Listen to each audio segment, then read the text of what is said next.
তো বন্ধুরা, নতুন একটা রেসিপি নিয়ে চলে এলাম। তো এটা কি বলো তো, এটা হচ্ছে কুচো চিংড়ির বড়া। তো আজকে এই রেসিপিটাই তোমাদের সামনে তুলে ধরবো। তো এই শীতকালে কিন্তু এই কুচো চিংড়িটা বেশ দেখতে পাওয়া যায় বাজারে।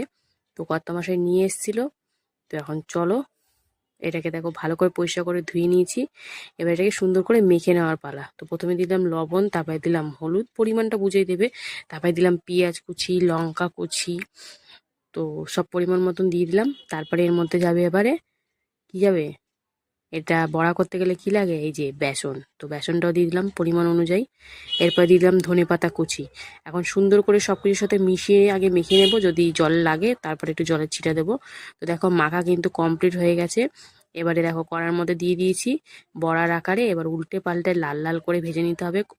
গ্যাসের ফ্লেমটা কিন্তু একদম কমিয়ে রাখতে হবে, যাতে ভেতরটা কাঁচা থেকে না যায় আর বাইরেটা পুড়ে না যায়। তো একদম সুন্দর করে গরম গরম ভেজে নিলাম। তো গরম গরম ভাত দিয়ে